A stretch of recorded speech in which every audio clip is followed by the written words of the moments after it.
Hello दोस्तों, कैसे हो आप सब। आज हम बात करने वाले हैं कि कैसे आप अपने गूगल एडसेंस की सीपीसी को बढ़ा सकते हो। देखो अभी के टाइम पे तो क्लिक्स भी मिल रहे हैं, साथ ही साथ जो हमारे इंप्रेशन दिख रहे हैं उसके बदले भी हमें पैसे मिल रहे हैं। तो यहाँ पे बेसिकली हम ये नहीं बोल सकते हैं कि सीटीआर जो है वो हमें क्लिक की वजह से ही बढ़ते हुए दिखेंगे। देखो सीटीआर हमारे इंप्रेशन की वजह से, जो हमारा इंप्रेशन दिख रहा है अपनी वेबसाइट पे, एड्स दिख रहे हैं, उसके अकॉर्डिंग भी यहाँ पे हमारा जो सीटीआर है वो मैनेज रहता है। और साथ ही साथ अभी देखो, अभी अगर आप सीपीसी बढ़ाना चाहते हो तो इस वीडियो को पूरा देखना, क्योंकि देखो सब अपनी वेबसाइट पे थोड़ा बहुत ट्रैफिक ला रहे हैं, लेकिन उनका सीपीसी इतना कम है कि वो थोड़ा सा भी मनी अर्न नहीं कर पा रहे हैं। अगर आप अर्निंग को इंक्रीज करना चाहते हो कम ट्रैफिक में, तो ऐसे में आपको अपने गूगल एडसेंस की सीपीसी को बढ़ाने की ज़रूरत है।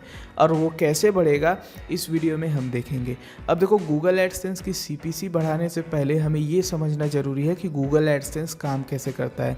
अब देखो, गूगल एडसेंस को मैं एक सरल भाषा में बताऊं तो जो एडवर्टाइज़र होते हैं वो गूगल को पैसे देते हैं, और गूगल बेसिकली हमारी वेबसाइट पे उन एड्स को प्लेस कर देता है और उसका कुछ पार्ट अपने रखता है। जो भी उसका रेवेन्यू बनता है कुछ पार्ट वो अपने रखता है और कुछ पार्ट हमें दे देता है। तो क्रिएटर भी अर्न करता है और गूगल भी अर्न करता है, और एडवर्टाइज़र का ऐड रन हो जाता है, और ऐड रन होने की वजह से जो भी उनका कन्वर्जन होता है, जो भी उनका सेल होता है, उसके थ्रू एडवर्टाइज़र पैसे कमाता है। तो बेसिकली ये एक इकोसिस्टम बना हुआ है। लेकिन अगर देखो, अगर एडवर्टाइज़र गूगल को पैसे पहले से ही कम देगा तो जो हमें मिलने वाला है, क्रिएटर को जो पैसे मिलने वाला है, वो भी कम ही रहेगा। ठीक है, तो इसीलिए अगर आप ऐसा टॉपिक चूज करोगे जिसमें एडवर्टाइज़र गूगल को पैसा ज़्यादा दे, तब क्रिएटर भी ज़्यादा पैसा कमाएगा। तो ये सारी चीज़ें आपके माइंड में पहले ही क्लियर होना चाहिए, तब आप अपने गूगल एडसेंस की सीपीसी को काफ़ी आसानी से बढ़ा सकते हो। तो फटाफट टाइम वेस्ट नहीं करते हैं, चलिए इस वीडियो को शुरू करते हैं और देखते हैं कि कैसे आप अपना गूगल एडसेंस का सीपीसी बढ़ा सकते हो। ओके, अभी मैं अपना यहाँ पे गूगल एडसेंस ओपन कर रहा हूँ, और गूगल एडसेंस मेरा ओपन होने के बाद आप देखोगे कि मुझे मतलब ट्रैफिक ठीक ठाक नहीं उतना मिल रहा है। 500-600 के आसपास, 700 ऐसे ही डेली के पेज व्यू आ रहे हैं, और लेकिन मेरी जो अर्निंग है वो ठीक ठाक है अकॉर्डिंग टू पेज व्यू। तो यहाँ पे देखो अभी 76 पेज व्यू, और ये मॉर्निंग में मैं वीडियो शूट कर रहा हूँ। तो अभी देखो यहाँ पे लगभग $50 यहाँ पे अर्निंग होने वाली है, और कल का देखोगे तो $1.40 अर्निंग हुई थी।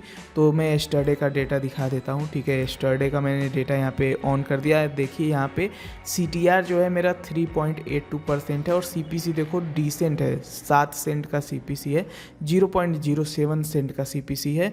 और ये 7 सेंट की सीपीसी काफ़ी अच्छी मानी जाती है अगर आप इंडिया से ब्लॉगिंग कर रहे हो। और एवरेज में यहाँ पे निकाल दूँ 7 डेज का, तो 7 डेज का आप सीपीसी देखो तो 10 सेंट का एवरेज सीपीसी मेरा चल रहा है, और काफ़ी मतलब ठीक ठाक है। ये सीपीसी हमें ठीक ठाक मानी जाएगी अगर आप इंडिया से ब्लॉगिंग कर रहे हो और आपका जो टारगेटेड ऑडियंस है वो इंडिया है। अगर आप बाहर की कंट्री के लिए टारगेट करोगे तो ये सीपीसी डॉलर्स में होते हैं, तो और भी ज़्यादा आप रेवेन्यू जनरेट कर सकते हो। तो सीपीसी बढ़ाने के लिए सबसे पहले तो आप इंटरनेशनल ब्लॉगिंग शुरू कर सकते हो। और अगर आप ब्लॉगिंग शुरू कर दिए हो लेकिन आपने एक गलत निश सेलेक्ट कर लिया जिसमें सीपीसी बिल्कुल नहीं मिलती है, तो इस वीडियो में मैं बता दूंगा कि कैसे बेसिकली उन सभी निश पर आप सीपीसी को बढ़ा सकते हो, अर्निंग को इंक्रीज कर सकते हो। तो ये मेरा यहाँ पे मैंने आपको दिखा दिया। अभी के टाइम पे देखो तो आज की सीपीसी 9 सेंट की चल रही है, जो काफ़ी बढ़िया है, डिसेंट सीपीसी मान सकते हैं आप। ठीक है, अब यहाँ पे हम बात करते हैं कि सीपीसी बढ़ेगी कैसे। तो ये जो आप डेटा देख रहे हो ये हमारे इस साइट की है, bloggingskill.com की, और एडसेंस सीपीसी बढ़ाने के लिए मैंने यहाँ पे एक माइंड मैप क्रिएट किया है। ये 8 पॉइंट अगर आप इंक्रीज काम करोगे 8 पॉइंट पे, तो बेसिकली आपकी एडसेंस सीपीसी बढ़ जाएगी। एकदम मैं गारंटीड बोल रहा हूँ, ये चीज़ें कर लो, आपकी सीपीसी डेफिनेटली बढ़ जाएगी। ठीक है, तो पॉइंट नंबर 1, सबसे पहले आपको क्या करना है, बेटर एड प्लेसमेंट आपको फाइंड आउट करना है। आपके वेबसाइट के डिज़ाइन के हिसाब से कहाँ पे सबसे ज़्यादा एड्स शो होंगे, यूज़र को इम्प्रेशन दिखाएंगे, तो वो आपको सबसे पहले डिसाइड करना है। तो ये मेरी साइट है bloggingskill.com। अगर मैं यहाँ पे कोई पोस्ट ओपन करूँ, जैसे यही ओपन कर लेता हूँ, होस्टिंग और होस्टिंग रिव्यू का, तो यहाँ पे मैं आपको बता देता हूँ आपको कहाँ कहाँ पे अपने एड्स को प्लेस करना चाहिए। मेरे हिसाब से मैं ये सारी चीज़ें एक्सपेरिमेंट किया हूँ और मुझे बेहतर रिजल्ट मिला है। तो सबसे पहले देखो, आप ना अपने इस टाइटल के ऊपर, यानी कि जैसे ही पोस्ट शुरू होता है उसके ऊपर एक ऐड ज़रूर दिखाना है। इससे क्या होगा कि जैसे कोई यूज़र आएगा तो इम्प्रेशन वहाँ पे दिखेगा, तो वो इम्प्रेशन काउंट होता है। एंड उसके बाद यहाँ पे एक पैराग्राफ के बाद ज़रूर आपको दिखाना है, यानी कि कंटेंट शुरू होने से पहले और अपने एक पैराग्राफ आपने ये जो लिखा है इसके बाद आप एक ऐड ज़रूर शो करवाएं। एंड उसके बाद आप नीचे आप साइड बार में, अगर डेस्कटॉप से ज़्यादा यूज़र है तो साइड बार में एक ऐड लगाइए। अगर मोबाइल से ज़्यादा यूज़र है तो कोशिश करिए कि इस कंटेंट के ऊपर, मतलब कंटेंट जैसे ही शुरू होता है उसी के आसपास तीन चार एड्स लगा लें, और बाकी लास्ट में आप जब आप कमेंट सेक्शन में जाते हैं, आपका कंटेंट ख़त्म होता है या इमेजेस के नीचे, इमेज वगैरह जो यूज करें उसके नीचे एड्स को शो करिए। वहाँ पे क्लिक थ्रू रेट अच्छा रहता है, और साथ ही साथ सीपीसी भी, मतलब जितना आप एबव द फोल्ड अपना रखोगे एड्स, तो वहाँ पे सीपीसी भी ठीक ठाक देखने को मिलता है ऊपर की तरफ। मतलब ये आप समझो कि ये ऊपर की तरफ आपको रखना है, अपने कंटेंट के स्टार्टिंग में एड्स को रखना है। और मैंने प्लेसमेंट भी बता दिया कि कहाँ कहाँ रखना है, ठीक है। और उसके बाद कमेंट सेक्शन के पास रख सकते हो, क्योंकि यूज़र वहाँ पे कमेंट करने जाता है तो वहाँ पे क्लिक भी मिल सकते हैं, ठीक है। तो ये काम आपको सबसे पहले कर लेना है कि भाई आपको बेहतर ऐड प्लेसमेंट करना है। अब ऐसा नहीं है कि ऐड प्लेसमेंट कर लिए तो आपको सीपीसी नहीं बढ़ रही तो कुछ करना ही नहीं। उसके बाद आपको करना है experiment with add type. Google AdSense के अंदर बहुत सारे ऐड फॉर्मेट होते हैं, तो उन ऐड फॉर्मेट को आपको अपनी साइट पे अलग अलग ऐड फॉर्मेट को पब्लिश करना है, प्लेस करना है और देखना है। एक एक हफ्ते सबको देखना है। एक एक हफ्ते देखोगे तो आपको ज़्यादा समझ में आएगा कि क्या मुझे यहाँ पे चेंजेस देखने को मिल रहा है। तभी आप डिसाइड कर पाओगे कि हमें कौन सा एड्स अपनी साइट पे रखना है। पॉइंट नंबर 3, तीसरा पॉइंट है क्वालिटी कंटेंट और निश सबसे ज़्यादा डिसाइड करता है, सबसे ज़्यादा ये मायने रखता है कि आपको क्या सीपीसी मिलने वाली है। अगर जैसे ये देखो, मैंने bloggingskill.com शुरू किया है, इसमें होस्टिंग के बारे में, मेक मनी ऑनलाइन के बारे में, और यहाँ पे मैंने कुछ पॉइंट यहाँ पे फाइनेंस से रिलेटेड भी रखे हैं, तो जिसकी वजह से मुझे सीपीसी अभी इंडिया में काफ़ी ठीक ठाक देखने को मिल रहा है। और यही रीज़न है बेसिकली मेरे एडसेंस की सीपीसी बढ़िया है, ट्रैफिक कम है, फिर भी मैं पैसे अर्न कर पा रहा हूँ। तो ये रीज़न है। तो आपको ध्यान देना है कि भाई हमारा जो टॉपिक है, हम ब्लॉगिंग शुरू करने जा रहे हैं, तो उसमें जो हम निश सिलेक्ट कर रहे हैं वो अच्छा हो, और उसका कंटेंट जो हम पब्लिश कर रहे हैं अपनी ऑडियंस के लिए वो भी हाई क्वालिटी होनी चाहिए, ठीक है। Point number 4, increase website speed. अब देखो, ये जो वेबसाइट है इसकी वेबसाइट की स्पीड अगर मैं स्लो रखूँ तो एड्स लोड होने में भी बहुत सारा टाइम लेंगे, और जब एड्स लोड होने में समय लेगा तो जाहिर सी बात है यूज़र से हमें उसका इंप्रेशन भी नहीं दिखा, वो ब्लैंक ऐड ही दिख जाएगा वहाँ पे, और यूज़र स्क्रॉल करके नीचे चला जाएगा कंटेंट पढ़ते हुए, तो इंप्रेशन दिखेंगे नहीं। जब इंप्रेशन दिखेंगे नहीं तो आपकी अर्निंग जो है वो नहीं बढ़ेगी, आपकी सीपीसी नहीं मिलेगी आपको। तो वेबसाइट की स्पीड भी बहुत ज़्यादा मायने रखती है, तो आप अपनी वेबसाइट की स्पीड को बढ़ाइए। एक अच्छा थीम यूज करोगे तो वेबसाइट की स्पीड बढ़ जाएगी। ये जो साइट आप देख रहे हो बनी हुई है, ये जनरेट प्रेस पर बनी हुई है, और आप भी जनरेट प्रेस पे बना सकते हो। काफ़ी स्मूथ चलता है, लाइट वेट थीम है, ठीक है। अब यहाँ पे हम आगे की तरफ बढ़ते हैं।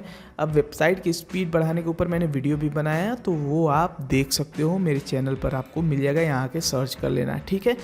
Point number 5, use responsive theme. जैसे कि मैंने बोला, रिस्पॉन्सिव थीम होना बहुत ज़रूरी है। अब इसका रीज़न है, बहुत से लोग मोबाइल से यहाँ पे कंटेंट को सर्च करते हैं, बहुत से लोग डेस्कटॉप में सर्च करते हैं। तो ऐसा ना हो कि मोबाइल में भी कोई बंदा ओपन कर रहा है तो आपका थीम रिस्पॉन्सिव ही नहीं है, जिसकी वजह से वो वहाँ पे आपका कंटेंट कट रहा है। तो कंटेंट जब रिस्पॉन्सिव नहीं, आपका थीम रिस्पॉन्सिव नहीं रहेगा तो एड्स भी रिस्पॉन्सिव तरीके से दिख नहीं पाएंगे आपके साइट पर, जिसकी वजह से भी आपको सीपीसी कम मिलती है। तो रिस्पॉन्सिव आप थीम यूज करिए ताकि आपका एसईओ बेहतर रहे, आपको रैंकिंग अच्छा मिले। ये सारी चीज़ें बहुत ज़रूरी है। एक बेहतर थीम यूज करने से ये सारी प्रॉब्लम आपकी सॉल्व हो जाएगी, ठीक है। अब आते हैं अगले पॉइंट पर। अगला पॉइंट हमारा है 6वां point, use auto ads and manual ads. मैं अपने इस साइट पर bloggingskill.com पर ऑटो एड्स और मैनुअल एड्स दोनों यूज करता हूँ, क्योंकि मुझे पता है ऑटो एड्स और मैनुअल एड्स दोनों यूज करने पे ही मुझे CPC ठीक मिल रही है। आप अपने कंटेंट और निश के हिसाब से एक बार ज़रूर ट्राई करो कि ऑटो एड्स और मैनुअल एड्स दोनों साथ यूज करने पे क्या आपको अच्छा रिजल्ट मिल रहा है, आपको CPC अच्छी मिल रही है, क्या आपको CTR में इंक्रीमेंट देखने को मिल रहा है। तो ये आपके ऊपर है, आप एक्सपेरिमेंट करोगे ज़्यादा से ज़्यादा तो आपको ज़्यादा से ज़्यादा समझ में आएगा कि हमें क्या बेसिकली एडसेंस को कैसे यूज करना है। ठीक है, अब यहाँ पे हमारा 7वां पॉइंट है, वो है इंक्रीज ऑर्गेनिक ट्रैफिक। जब हम गूगल में रैंक करते हैं, जैसे कि मैं कोई भी कंटेंट लिख रहा हूँ, अगर वो गूगल में रैंक कर रहा है, वहाँ से मुझे ट्रैफिक आ रहा है, तो उस पे जो CPC मिलती है वो बहुत ही अच्छी मिलती है, क्योंकि वो जो ऑडियंस होती है वो कीवर्ड को टाइप करके गूगल से आती है, और कीवर्ड्स को टाइप करके जब गूगल आती है तो ऐसा देखने को मिला है कि हमें जो CPC मिलती है वो भी काफ़ी अच्छी मिलती है। तो गूगल में रैंक करना आपको सीखना होगा, कैसे ऑर्गेनिक ट्रैफिक बढ़ेगा, ये सारी चीज़ें आपको सीखना होगा। मैंने गूगल में रैंकिंग के ऊपर वीडियो बनाया, कैसे आप गूगल में रैंक कर सकते हो, और अगर आप चाहते हो लेटेस्ट वीडियो आए कि how to rank on Google और ऑर्गेनिक ट्रैफिक कैसे बढ़ाएं, तो ज़रूर कमेंट करिए, मैं उस पर एक वीडियो ज़रूर लेके आऊँगा। ठीक है, अब यहाँ पे हमारा लास्ट पॉइंट है, बहुत ही इंपॉर्टेंट है, वो है कन्वर्ट इन मल्टी निश। जैसे ये उन लोगों के लिए जो लोग जैसे कोर्स, शायरी, ऐसे निश को सिलेक्ट कर लिए हैं जिस पे CPC बिल्कुल ही नहीं मिलती है, बहुत ही मतलब लो रहती है और ट्रैफिक बहुत ज़्यादा है। तो उन लोगों के लिए मैं बोलूँगा कि वो अपनी साइट को मल्टी निश में कन्वर्ट कर सकते हैं, ये सब उनके ऊपर है। मल्टी निश में कन्वर्ट करोगे तो थोड़ी अथॉरिटी आपकी कम होगी, क्योंकि आप नया टॉपिक ऐड कर रहे हो अपनी साइट के अंदर, नई कैटेगरीज ऐड कर रहे हो, तो कैटेगरीज ऐड करोगे तो उसके अंदर आपको CPC इम्प्रूव हो जाएगी आपकी। ठीक है, जैसे मैं पहले क्या था, मैं ब्लॉगिंग द हिंदी बायोग्राफी.in चला रहा था, तो बायोग्राफी के ऊपर था, तो मैंने क्या किया, उसमें लोन, फाइनेंस, ये make money online, business idea, ये सारे टॉपिक्स ऐड किए, और फिर मेरे यहाँ पे बेसिकली CPC मेरी काफ़ी अच्छी हो गई थी। तो ये काम आप कर सकते हो, और अगर ये वीडियो हेल्पफुल लगा हो, आपको समझ में आ गया हो कैसे यहाँ पे CPC बढ़ेगी, तो इस वीडियो को लाइक करिए, चैनल को सब्सक्राइब करिए। धन्यवाद।